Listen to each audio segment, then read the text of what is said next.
31 mart soyqırımı təkcə Azərbaycan tarixində deyil, ümumən bəşər tarixində də amansız faciələrdən biridir. Quba rayonunda da səhər saatlarından etibarən Quba Memorial kompleksi ziyarət olunur. Quba rayon Heydər Əliyev mərkəzində 31 mart azərbaycanlılarının soyqırımı gününə həsr olunmuş tarixi yaddaşımızda 31 mart soyqırımı adlı konfrans keçirilib. Tədbirdə Quba rayon İcra Hakimiyyətinin başçısı İlqar Mahmudov, Milli Məclisin deputatları, Yeni Azərbaycan Partiyası Quba rayon təşkilatının sədri, digər dövlət rəsmiləri, rayonun idarə, müəssisə və təşkilatların rəhbərləri, şəhid ailələri, digər qonaqlar, tələbələr və gənclər iştirak edib.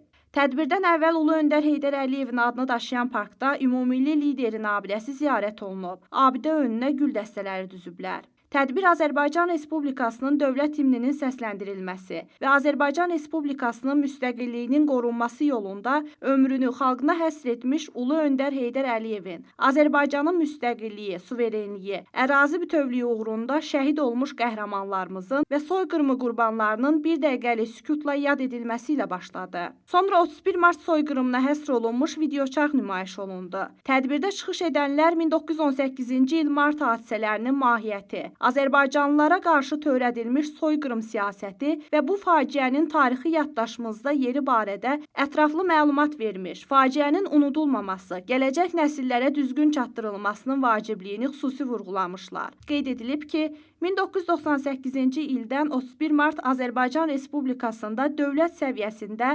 Azərbaycanlıların soyqırımı günü kimi qeyd edilir. Azərbaycanlıların kütləvi sürətdə qırğını, repressiyalara məruz qalması, doğma yurdlarına sürgün edilməsi və didərgin salınması 20-ci əsr tarixinin ən faciəli və dəhşətli səhifələrindəndir. Konfransdan sonra tədbir iştirakçıları Quba şəhərindəki soyqırımı memorial kompleksini ziyarət ediblər. Ziyarət zamanı abidə önünə gül dəstələri düzülüb. Soyqırımı qurbanlarının əziz xatirəsi dərin ehtiramla yad edilib. Sonra qonaqlar ötən əsrin əvvəlində ermənilərin Azərbaycanlılara qarşı həyata keçirdikləri soyqırımını, etnik təmizlənməni, dinc əhalinin amansızlıqla qətlə yetirilməsini faktlarla əks etdirən muzey və kütləvi məzarlıqla tanış olublar. Ziyarətdən sonra soyqırımı memorial kompleksinin yaxınlığındakı ərazidə ağaclar əkilib. Ətraf mühitin qorunmasına və yaşıllıqların artırılmasına töhfə verilib. Soyqırım qurbanlarının xatirəsini hər zaman ehtiramla yad edirik, ancaq bir qürur hissi ilə də bu günü keçiririk. Çünki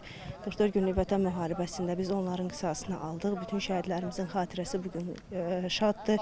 Soyqırım qurbanlarının xatirəsi şaddır və bugün Qubada memorial kompleksin olması, istifadəyə verilməsi gələcək nəsillər üçün bir tarixi qan yaddaşımızdır. Tədbir rayon rəsmilərinin qonaqlarla birgə Quba şəhərindəki Şəhidlər Xiyabanının ziyarət olunması, şəhidlərin ruhuna dualar oxunması və məzarları üzərinə gül dəstələrinin düzülməsi ilə başa çatıb. Qeyd edək ki, ictimaiyyət tərəfindən soyqırımı memorial kompleksinin ziyarəti gün ərzində davam edib. Nüşabə Baxşıyeva, Sahib Məmmədli, Çingiz Qədimov xüsusi olaraq Denas TV üçün.